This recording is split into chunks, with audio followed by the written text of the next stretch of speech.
Votre premier recruteur est Emmanuel Legros. Oui, c'est le directeur du recrutement pour Capgemini France. Faut-il présenter Capgemini? Bonjour Emmanuel. Bonjour à vous.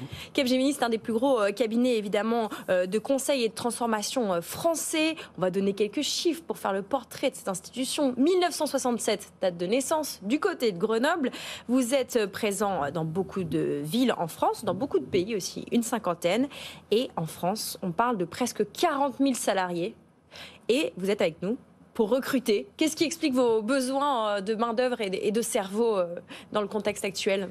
Écoutez, nous avons la chance d'avoir une offre de valeur autour de la transformation digitale et forcément aujourd'hui, post-Covid, mais tout s'est accéléré, des besoins énormes pour toutes les entreprises, tous les secteurs d'activité pour prendre ce virage de la transformation digitale. Donc ça va concerner aussi bien le monde de l'IT, donc les domaines applicatifs chez nos clients, mais aussi tout le monde des infrastructures, avec ces nouvelles infrastructures autour du cloud, avec toutes les contraintes liées à la cybersécurité, mais aussi toute la transformation digitale qui s'opère dans le monde industriel, donc dans le monde de l'ingénierie.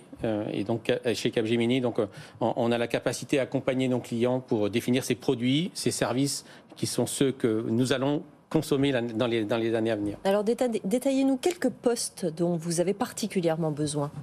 Alors écoutez, la fourchette des compétences chez Capgemini, elle est énorme. Vous avez dit 40 000 collaborateurs en France, plus de 50 points de présence.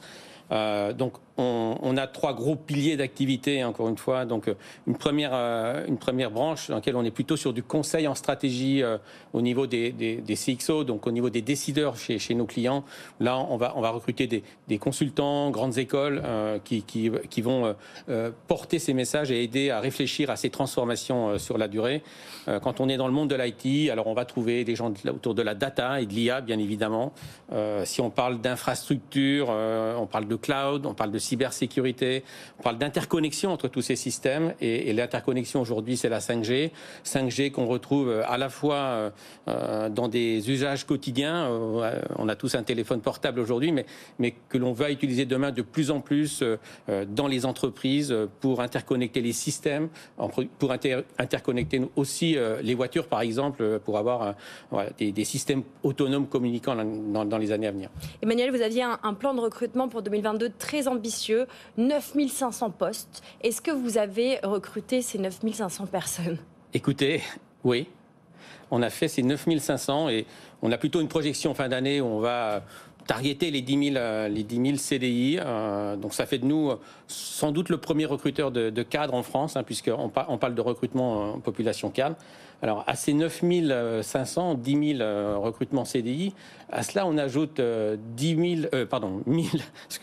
1000 alternants et 1000 stagiaires. Donc aussi des forts plans de recrutement à destination des jeunes diplômés des écoles.